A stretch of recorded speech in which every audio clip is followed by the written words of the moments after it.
the way the story was relayed to me was the guy sought my dad and said, "How's it going?" "It's pretty good." And he says, "Well, what do you think of all this?" And my dad says, "I don't understand what the hell he's doing, but it's working."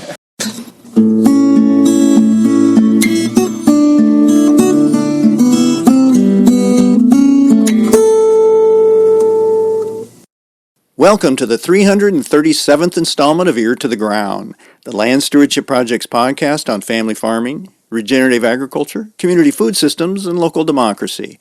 I'm Brian DeVore, editor of the Land Stewardship Letter. Okay, time for a little Finance 101. The official definition of return on investment, also known as ROI, is that it's a performance measure used to evaluate the efficiency or profitability of an investment or a number of different investments. ROI basically tries to directly measure the amount of return on a particular investment relative to the investment's cost. To calculate ROI, the benefit or return of an investment is divided by the cost of the investment. In farming, the ROI of raising a corn crop, for example, might be the cost of all the inputs, fuel, fertilizer, herbicides, land, and labor, calculated against the price the farmer receives for each bushel harvested and delivered to the elevator or ethanol plant. All well and good, but during a recent LSP soil health workshop, North Central Iowa farmer Josh Nelson gave a presentation where he added a new twist to ROI. Josh raises corn, soybeans, and small grains, as well as finishes hogs, on a family operation.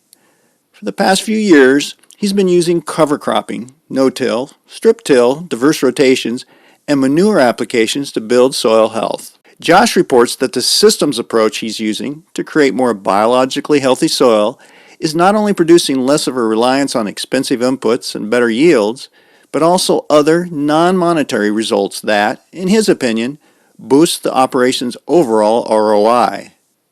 For example, soil that's not as reliant on chemical inputs and doesn't erode is good for the environment, which Josh sees as a key component of a good return on investment. In addition, spending less time in the tractor doing tillage means more time with his family, which the farmer also sees as an important return to optimize. Josh realizes that taking into consideration such factors as clean water and time with family doesn't fit neatly into a spreadsheet. But he feels when one takes a long-term systems approach to farming, rather than just basing everything on how to produce that next high-yielding corn crop, such an integrated approach to return on investment makes the farm more sustainable. That means realizing that the things one does now can have impacts years down the road. That's certainly the case when it comes to practices that might not have an immediate financial return, but are investing in the kind of soil that can be productive and resilient long into the future. It also means not making the mistake of always equating high crop yields with a good ROI ratio. After the workshop, I talked to Josh about this systems approach to calculating a return on investment and why it's important for farmers to earn the right to drop certain inputs when making changes to their operation. The farmer also described how his journey toward building soil health profitably reminds him of when he was teaching his son to ride a bike without training wheels. Farming's interesting because we've got a goal every year. Lauren Steinlage said it to me earlier today that farmers get 40 crops. Another way to look at that, he said, is that we get 40 experiences. So every year we're thinking specifically about that goal at the end of the year of what we're going to do. When Mother Nature starts to act up, or economics, we're dealing with a pretty steep decline in commodity prices, people start to think, what am I going to do to get through this year? If you were in a business, any kind of business, you wouldn't think just, what am I going to do to get through the next 12 calendar months? You'd think, how am I going to maintain a profit year to year? You'd be doing all sorts of different metrics. Farmers really ought to be doing that the same, not only from an economic cycle standpoint, the year-to-year economic cycles, but they need to think about it from an ecological standpoint, because the things you do now affect you not just next year, the year after, a long time change. If you were to switch and say do a corn-on-corn program this year because corn's more profitable, you've just locked yourself in for another 3 years of practices, because you're going to have to, potentially make the decision next year, and then the year after that, and the year after that. The reverberations are there, and there's nothing to say that you can't make decisions on the fly. The one thing I forgot to get into with my presentation was the ability to be adaptable, to change when the conditions warrant. But you also have to understand that every decision you make has a knock-on effect. So if you're treating things like a system, if you've got principles that influence your decisions, that underline the processes that you're thinking through, then you can kind of be a little more confident in how you do things. I've seen in our own operation, and lots of guys in my area, when they're just making these momentary reactions, a lot of times it might be made based on emotion, it might be based on other factors, it may just be them not thinking that far ahead, or being confined to a certain kind of thinking. And a lot of times that might work, but when it blows up, it could be really problematic. Well, the one example you used was raising oats. That if you just look at that as a single crop situation, a single crop year, maybe doesn't make economic sense, but you found that it kind of, when you're looking at it maybe 3 years down the road, you kind of crunch the numbers, it really does make sense. Yeah, and it's multiple things, but when you take that oat crop, let's say right now I think the cash bid for one of our food grade mills in the area is about $4.50. That's still going to probably beat corn, but in a really good price year like we've just been coming off of, it's hard for people to argue that that's going to be a profitable system, especially in my area where the cash rents are approaching $400 or $500 an acre.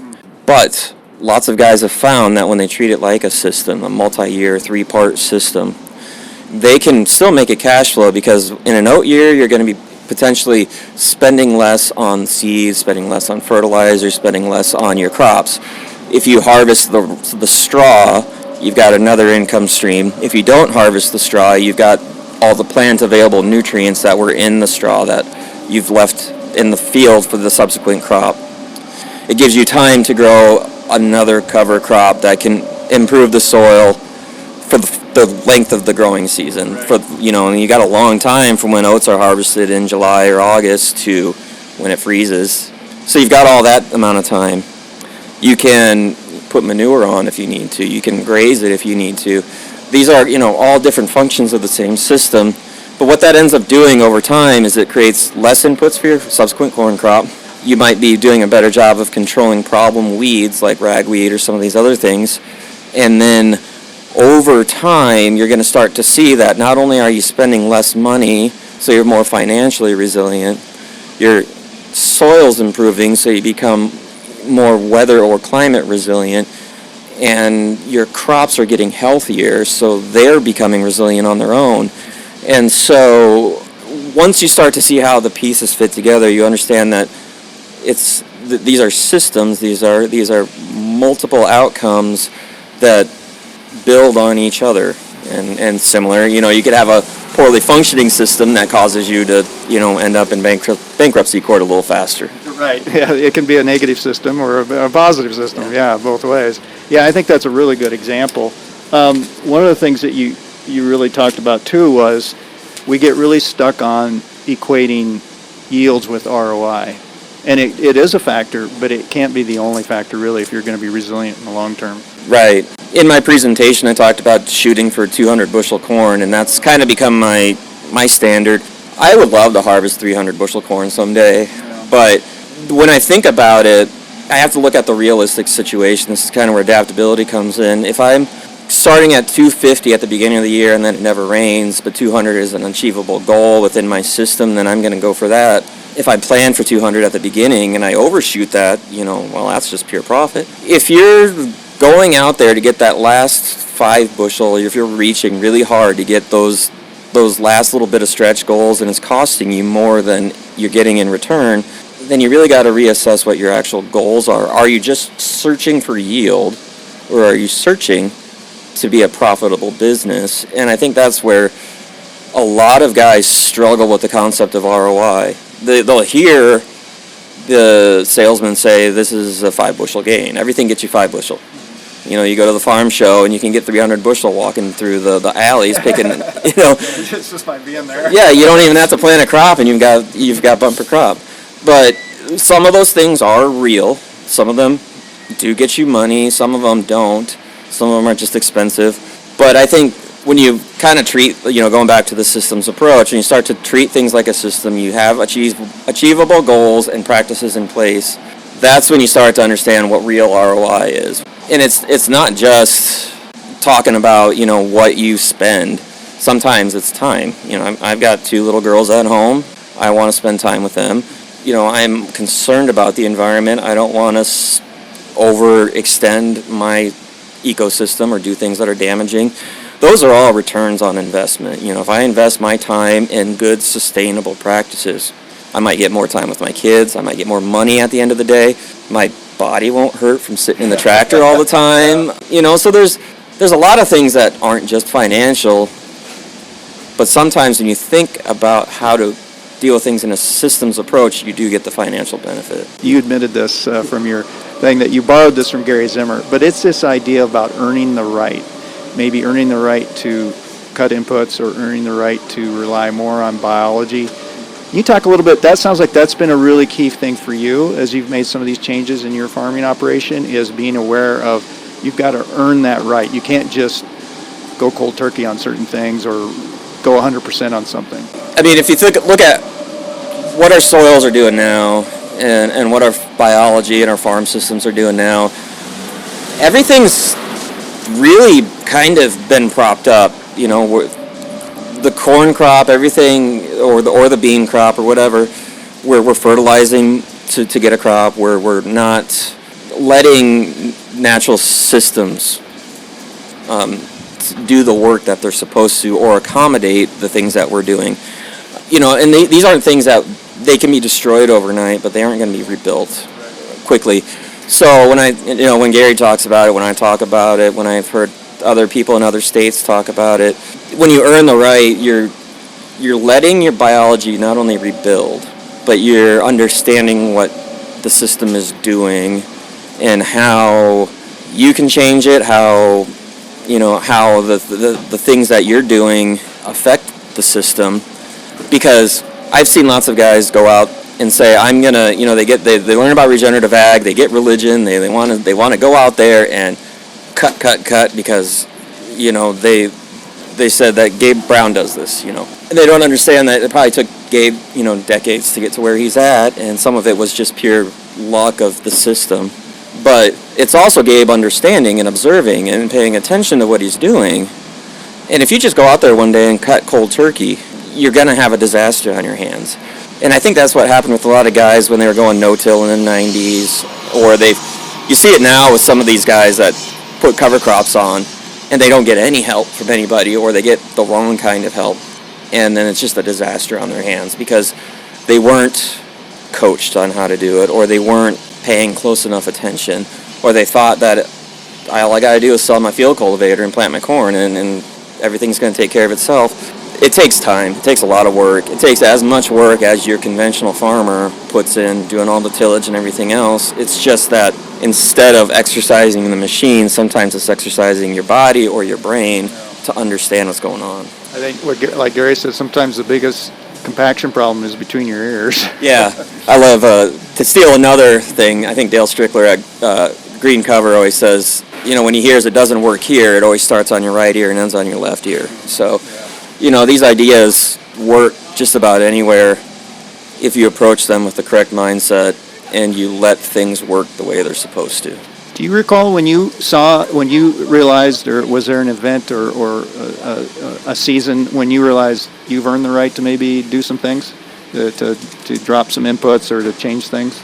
I think, there's a couple of years ago, back when it still rained, I was working a pretty light field, and I ended up hearing this secondhand, but it kind of made me rethink it. One of our farm hands stopped my dad, who was running the combine, and we were just having phenomenal corn. This is a really light field, literal sand, just 4 inches down. And we were getting 200 plus corn off there, and hog manure, cover crops, all sorts of different things. And the way the story was relayed to me was the guy that stopped my dad and said, "How's it going?" It's pretty good. And he says, well, what do you think of all this? And my dad says, I don't understand what the hell he's doing, but it's working. And, I never heard that when Dad was alive, but when I heard that later on, I was like, well, maybe I'm ready for the next step. But I also had a lot of people that were just willing, mentors. I mentioned Lauren Steinlage or Dave Brand or Dean Sponheim, some of these guys in my area that basically let me kind of know that maybe I'm ready. Just do it. Yeah. Was kind of their approach.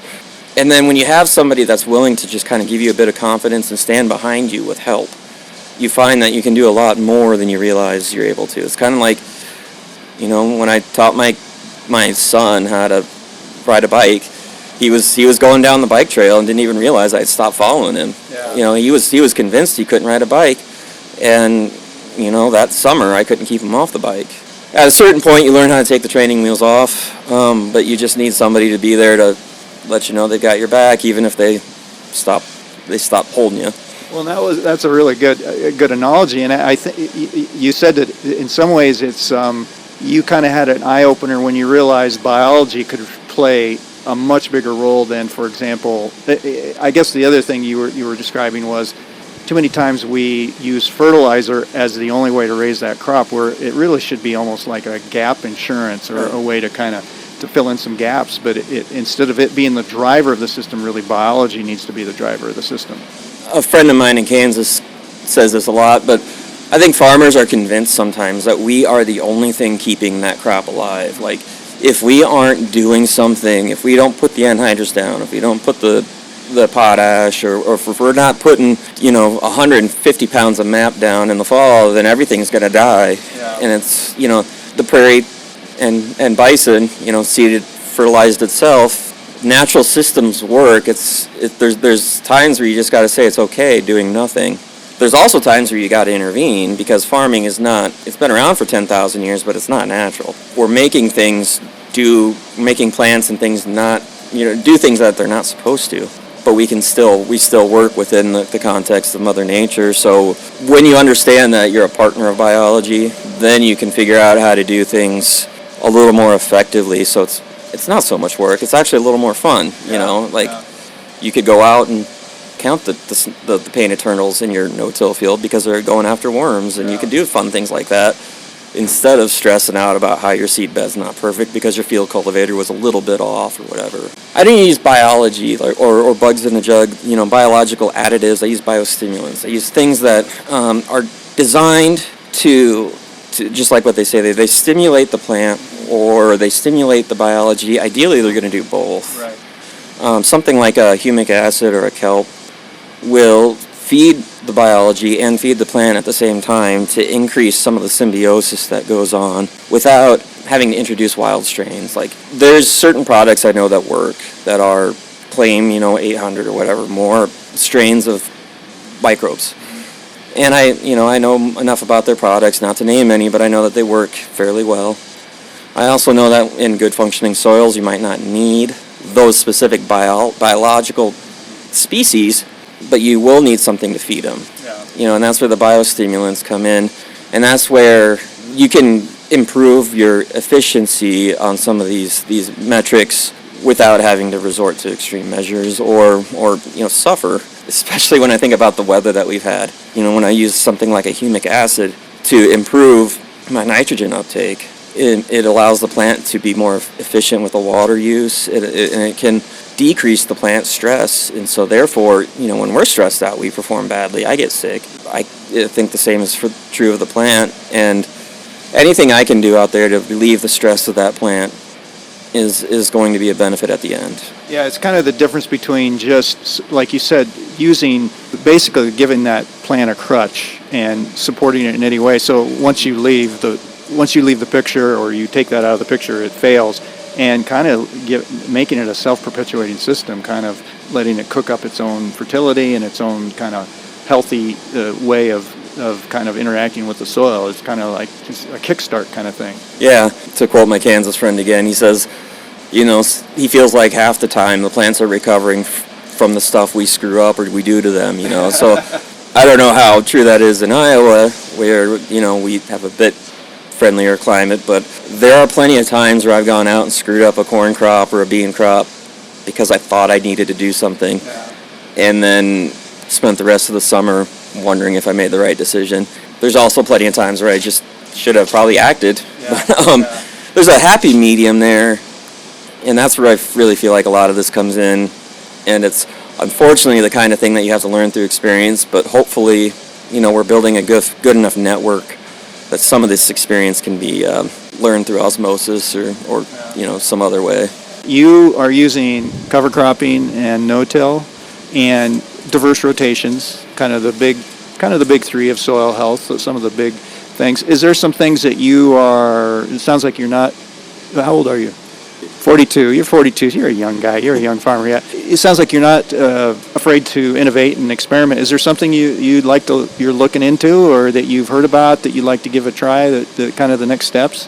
I've been reluctant. I really want to try relay cropping, and the other thing that I'm super fascinated with is biostrip till, where you take some sort of winter killed species, and then you plant it. I want to do this after like oats or when my rye crop comes off, where I take like a fava bean or like some tillage radish or something, and you plant that with a planter, put it in a strip, and then when winter comes around, it will die off, and then you'll have that black strip in the spring. That I probably talked to more people about that. I haven't been able to figure out the logistics on that. Same with relay cropping, where you raise, say, rye and soybeans in the same field. You take the rye off, then you let the soybeans grow up. I haven't pulled the trigger on that. I just haven't gotten confident enough. Some of it's the drought. I'm technically involved in a trial for 2024. If we get rain, they're talking drought buster rains. If we get rain, maybe I'll be confident enough to do it. But at the same time, I've got some other ideas I want to try on that same farm. So if I have to kill off that rye instead of doing relay crop, I'm not probably going to be too sad about it. Do you have any suggestions for someone who's just maybe they're doing a lot of conventional things, or maybe they're just maybe a beginning farmer or whatever, who just wants to get their feet wet without making a kind of a business breaking risk, taking some risks that maybe is going to break the bank or whatever, but just to kind of get your feet wet, a low risk entry into something like this? Yeah, one of the easiest is usually like a cereal rye ahead of soybeans. The nice thing there is that even if your equipment can't handle it, for whatever reason, you got a planter or a drill that can't get in the ground, you can still kill it. Another super cheap thing to do is to go find somebody that's doing these things and ask them questions. I wouldn't be able to have a third of the confidence I have in doing any of this if I hadn't taken the time to drive to a meeting and ask a dumb question and feel like the biggest village idiot around. But all these folks are here to teach, and we're all here to learn, and so I think that's the best thing we can do for a novice in this stuff, is to ask a question and don't be afraid of the answer, and then go do the thing you just learned about. And before you know it, you're riding that bicycle down the sidewalk, and you turn around and there's nobody pushing you. There you go. Yeah, the training wheels are off, and you're ready to go hot dog it down the road. Just don't fall and skid your knee.